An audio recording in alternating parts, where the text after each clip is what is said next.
Sábado. Qué bueno verlos y qué bueno estar aquí en la casa de Dios para adorar a ese nuestro querido Padre Celestial. Los invito para que puedan abrir sus Biblias. Hoy necesitamos recordar un capítulo muy conocido de la Biblia, y es Mateo capítulo 24. Así que por favor acompáñenme en la reflexión, en recordar las lecciones que encontramos de esta conversación de Jesús con sus discípulos. Jesús estaba con sus discípulos y realmente si nosotros vemos capítulos anteriores, encontramos por ejemplo la parábola de las bodas del Cordero, también las bodas, y otras parábolas en las que Jesús estaba señalando y dando énfasis a una situación en la que les llevó a los discípulos a tener la inquietud y la pregunta: ¿cuándo serán estas cosas? Hoy en día esa pregunta es también una inquietud de los seres humanos. ¿Cuándo vendrá Jesús? ¿Hace cuánto tiempo que nosotros decimos que Jesús viene? Y estamos de pronto igual que los discípulos, ¿verdad? Con todas las situaciones que nos dice algo, y ahora viene la pregunta. Los discípulos lo hicieron, y ahí lo encontramos, versículo 3, capítulo 24, versículo 3. Dinos, ¿cuándo serán estas cosas y qué señal habrá de tu venida? Vuelvo a decir, el contexto es bien claro. Jesús está hablando de su regreso, está hablando del fin del tiempo, y entonces los discípulos rápidamente quisieron descubrir, quisieron que Jesús les diga: tal día, tal hora, yo voy a volver.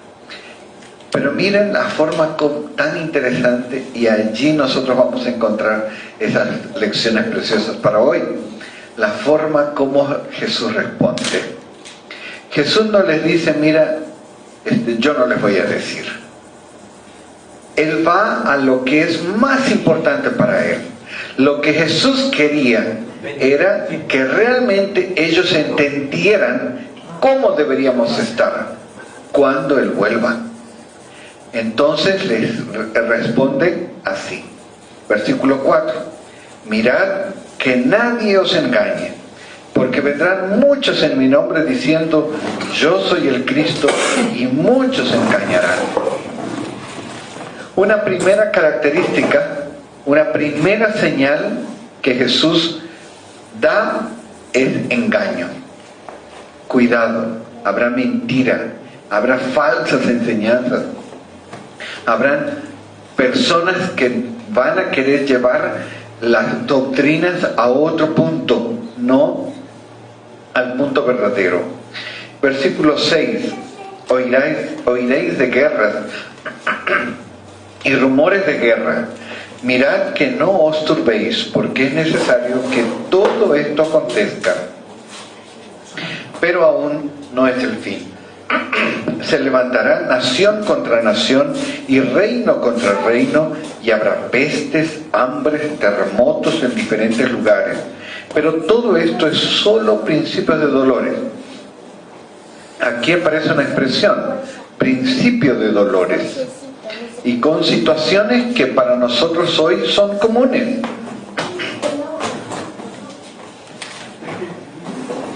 Comunes como por ejemplo las guerras, ¿verdad? Situación de caos entre las naciones, y eso Jesús anticipa aquí. Versículo siguiente, el versículo 9, dice: entonces os entregarán a tribulación, os matarán, seréis odiados por todos por causa de mi nombre. Muchos tropezarán entonces y se entregarán unos a otros, y unos a otros se odiarán. Muchos falsos profetas se levantarán y engañarán a muchos. y por haberse multiplicado la maldad, el amor de muchos se enfriará. Aparecen varios elementos, varias características, varias señales, pero diríamos bajo el título de engaño y de mentira, él comienza a desmenuzar. Jesús, al responder, comienza a desmenuzar lo que sería la advertencia para sus discípulos. Cuidado, tengan cuidado. ¿Por qué? Porque muchos van a querer engañar, muchos van a querer engañar. Ahora, algo que realmente llama la atención aquí y que sin duda lo hemos leído y estudiado en otras oportunidades, dice: por haberse multiplicado la maldad, el amor de muchos se enfriará. Una de las señales de la segunda venida de Jesús que aparece aquí como una fuerte característica, una señal de su venida. Dice: el amor de muchos se enfriará. Y en el versículo 13 dice: pero el que persevere hasta el fin, este será salvo. Este es un precioso versículo. En medio de las circunstancias difíciles, en medio de los problemas, ¿saben? Ustedes tienen que perseverar. ¿Qué significa perseverar? Significa tener paciencia, saber esperar realmente. Eso es lo que significa perseverar. El versículo 14, un versículo que hoy quiero compartir con ustedes, o quiero recordar con ustedes, que muchos usamos para decir que todos tenemos que predicar, y será predicado este evangelio del reino en todo el mundo para testimonio a todas las naciones, y entonces vendrá el fin. A veces nosotros hemos dicho: tenemos que predicar para que el Señor Jesús vuelva. Creo que tiene un buen sentido, pero no es la vuelta. El regreso de Jesús no está condicionado a lo que nosotros podamos hacer. ¿Saben por qué? Porque hay gente en la historia de este mundo, hay gente que no ha conocido la verdad como nosotros hemos podido llegar a conocer, y ellos serán juzgados por el conocimiento que recibieron. Entonces no podemos esperar y no podemos pensar que todos van a conocer así como nosotros estamos conociendo. Ni tampoco podemos limitar a Dios en el sentido de que si yo no hago esto, mejor no predico, así Jesús se demora. No podemos decir eso. Nosotros tenemos que saber algo: que Jesús vendrá, que Jesús volverá. Eso es una clara verdad. Y que la predicación es una responsabilidad que está en las enseñanzas de Jesús bien clara para aquel que espera la venida del Señor. Solo que no limita ni condiciona la venida del Señor Jesús. Entonces la expresión de decir: vamos a predicar para que el Señor Jesús vuelva pronto, tiene un lado bueno, pero no condiciona el regreso de Jesús. Y nosotros tal vez podemos avanzar un poquito más ahora y vamos al versículo 23. Cuando dice: entonces si algunos dicen: mirad, aquí está el Cristo, o mirad, allí está, no lo creáis, porque se levantarán falsos cristos y falsos profetas, y harán grandes señales y prodigios, de tal manera que engañarán, si es posible, aún a los escogidos.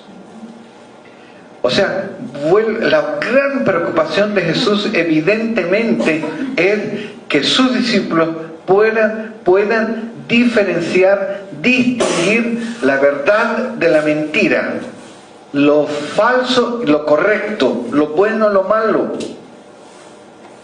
Jesús está intentando que los discípulos puedan comprender, entender que ellos tienen que tomar una decisión entre esas dos posibilidades, entre esas dos opciones, porque no puede haber engaños si no hay verdad.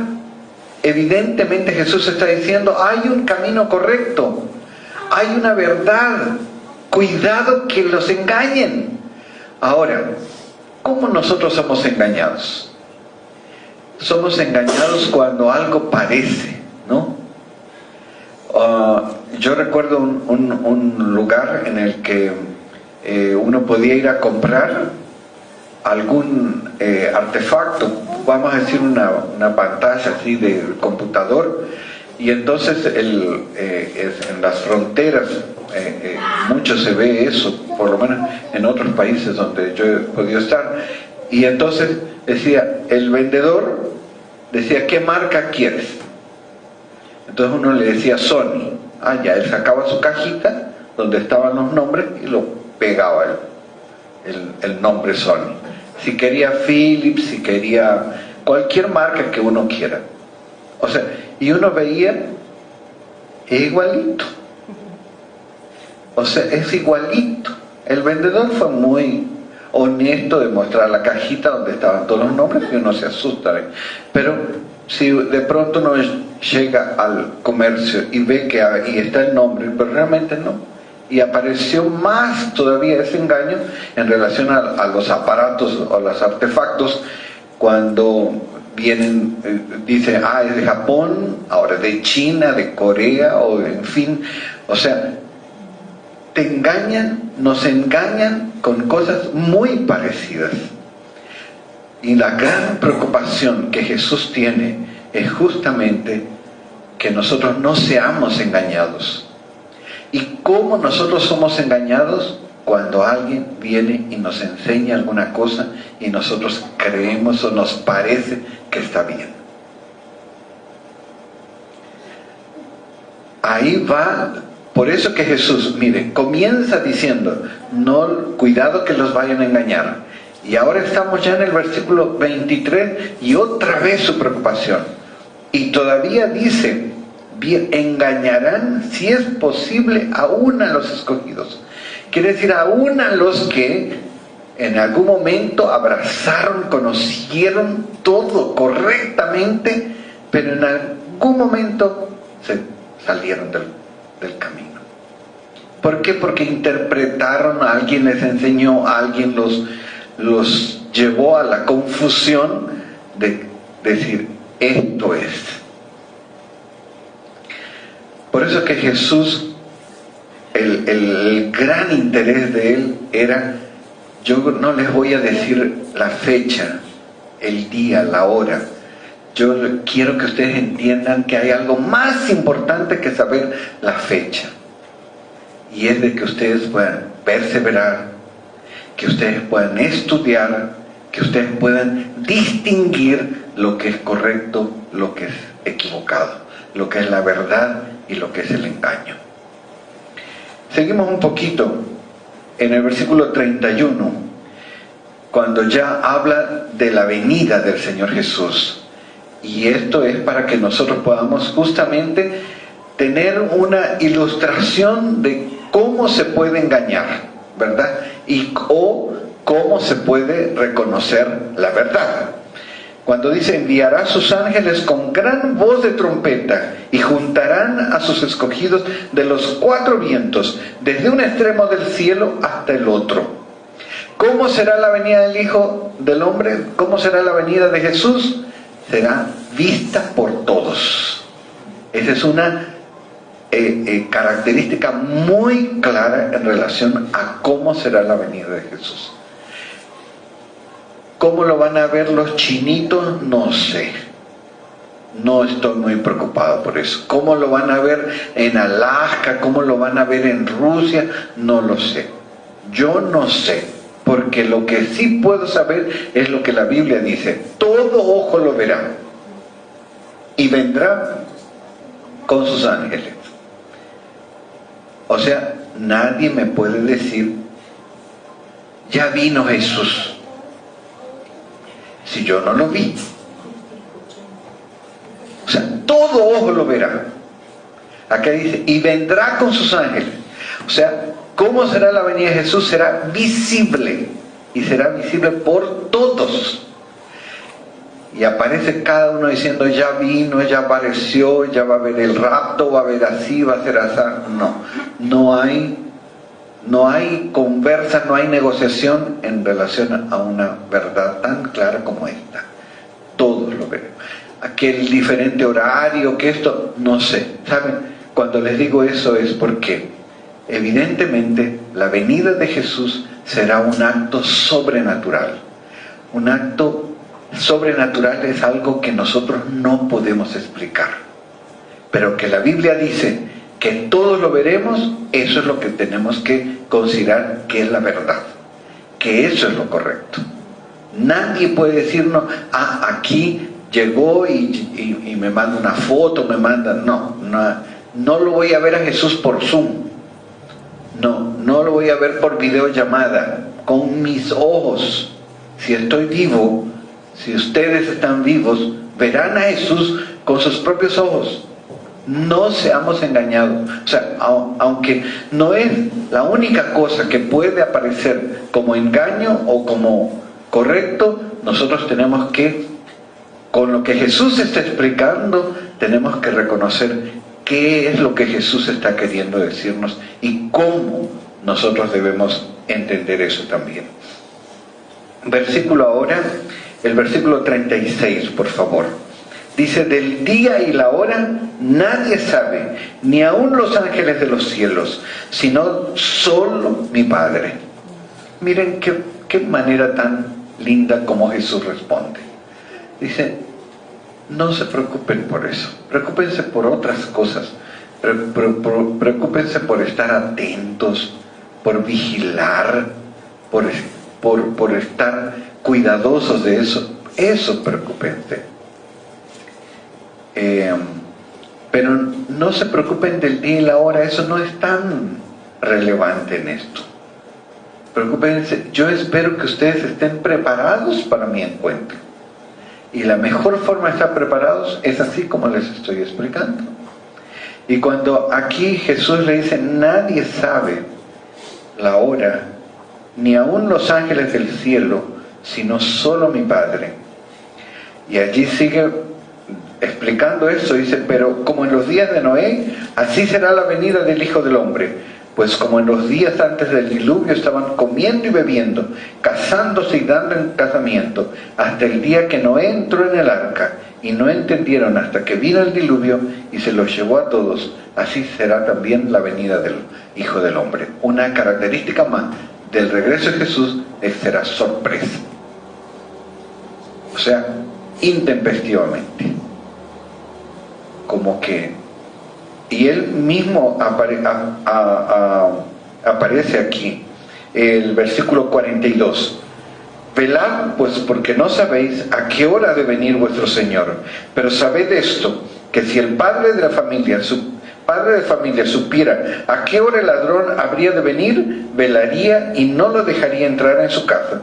Por tanto, también vosotros estad preparados, porque el Hijo del Hombre vendrá a la hora que no pensáis. No sé a cuántos en algún momento les han robado. A mí hace algunos meses me robaron. Me asaltaron en la calle. Y en fin. Y no saqué nada después pensando, ¿para qué salí? Yo salía a tirar la basura. Y allí en esos, ¿cómo se llaman esos zapatos? Los contenedores. Allí estaba el hombre que busca la basura, y había sido él el ladrón, y yo me acerqué tranquilo y estaba con el celular y la billetera también a pocos metros de mi casa, y el ladrón saca su cuchillo y dice, acabo de salir de la cárcel, así que dame todo lo que tienes. O sea, a lo que voy es, después dije, pero ¿para qué salí? Podía haber dejado la basura que siguiente. No sirve para nada lamentarse. Que ahora, que debo estar más atento, sin duda. O sea, esa es la gran lección. Y Jesús usa esa misma ilustración, dice, como el ladrón. O sea, el ladrón no te avisa, pues si no, todos estaríamos tranquilos, ¿no? Si dice, bueno, la próxima semana estoy pasando por tu casa, o sea, estaríamos listos con el palo, aunque sea para recibirlo. A ver. O sea, no avisa, o sea, sorpresa, es intempestivo. Entonces Jesús está diciendo, tengan cuidado, que si ustedes son negligentes, les va a ir mal. O sea, Jesús también trata de que nosotros podamos entender que por su gran amor habrá un juicio a todos. El juicio, cosa que ya lo hemos mencionado otras veces, no viene de un Dios malo. Al contrario, el juicio es una característica de amor. La justicia es una condición del amor. Porque cuando nosotros realmente vemos a un Dios de amor, no podemos pensar que ese Dios de amor va a permitir que todo el mundo haga lo que quiera y que todo el mundo haga todo el desorden como lo estamos viendo ahora. Nosotros recordamos que Jesús justamente habla sobre esto, ¿verdad? Y con sus discípulos lo que hicieron fue dormirse cuando debían haber estado orando. Miren la parte final del capítulo 24, habla de la fidelidad en el servicio. Y aquí viene la esencia de lo que queremos compartir en esta mañana. Cuando dice cuando podemos entender qué realmente Jesús está queriendo con sus discípulos. Él no está interesado en que ellos sepan la hora ni el día. Él está queriendo y Él está interesado en que seamos fieles. Y que seamos fieles en nuestra responsabilidad de servir. ¿Quién es pues el siervo fiel y prudente, a cual puso su Señor sobre su casa, para que les dé el alimento a tiempo? Bienaventurado aquel siervo al cual, cuando su Señor venga, lo halle haciendo así. De cierto os digo, que sobre todos sus bienes lo pondrá. Pero si aquel siervo malo dice en su corazón, mi Señor tarda en venir, y comienza a golpear a sus consiervos y aún a comer y a beber con los borrachos, vendrá el Señor de aquel siervo en día en que éste no espere y a la hora que no sabe. Y lo castigará duramente y pondrá su parte con los hipócritas. Allí será el lloro y el crujir de dientes. Juicio final. Y saben,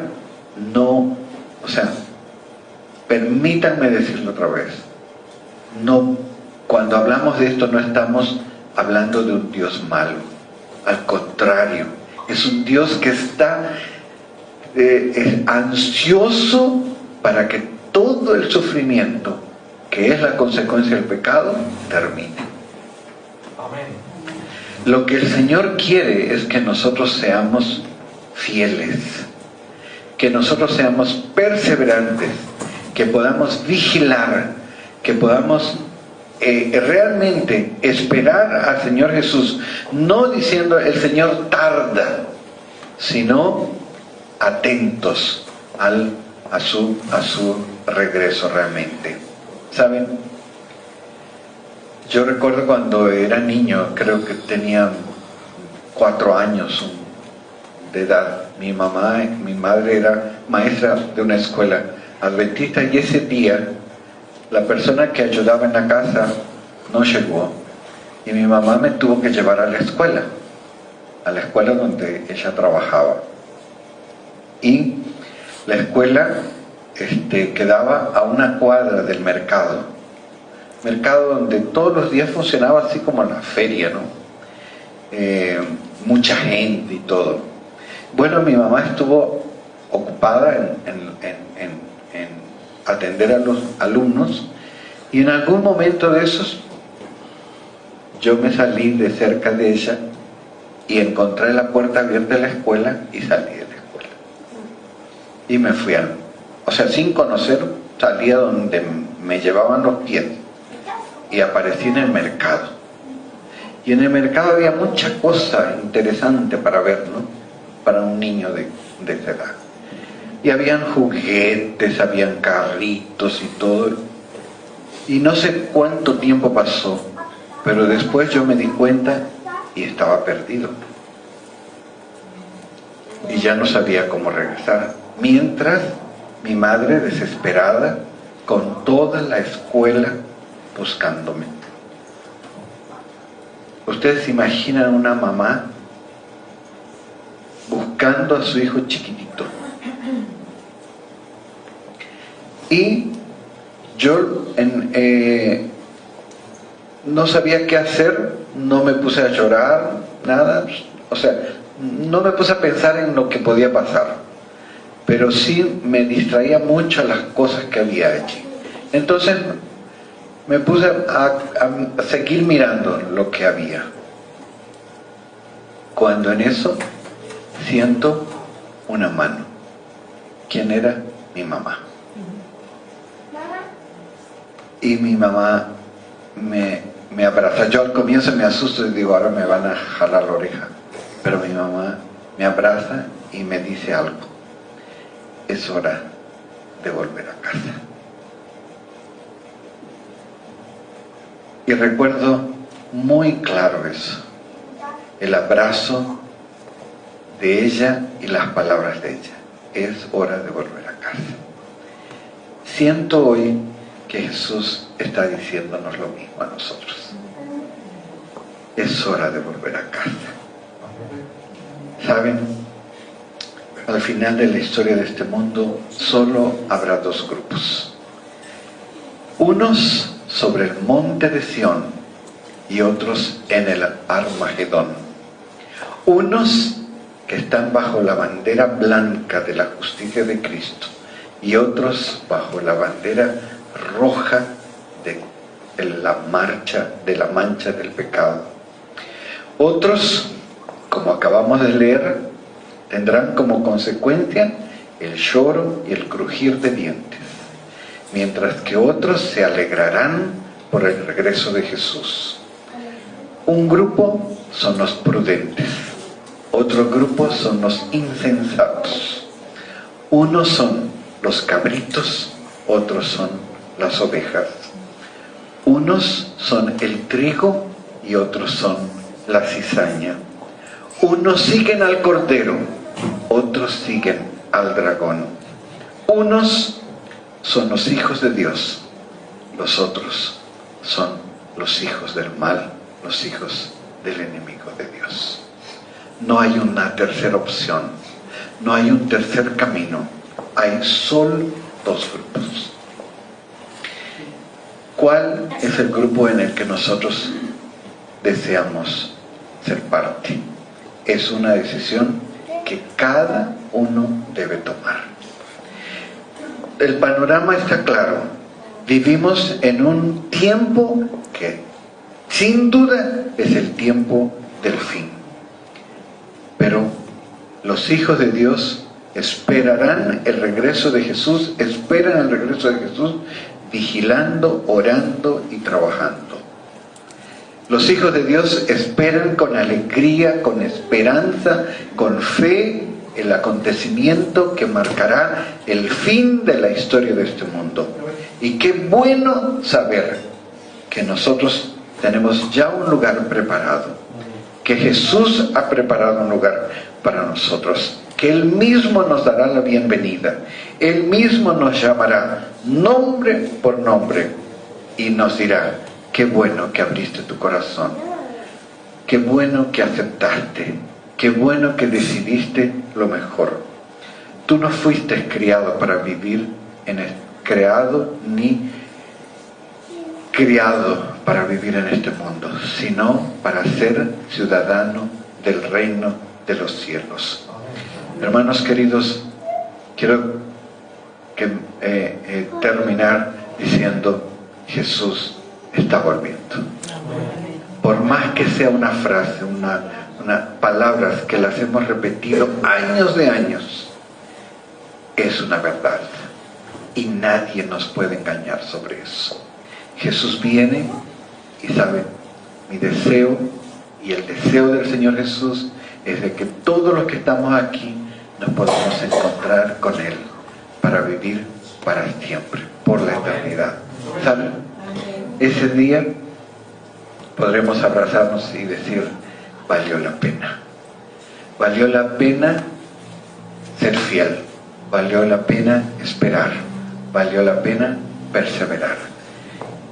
Que nuestro buen Dios nos ayude a que podamos ser fieles en esa esperanza todos los días de nuestra vida. Amén.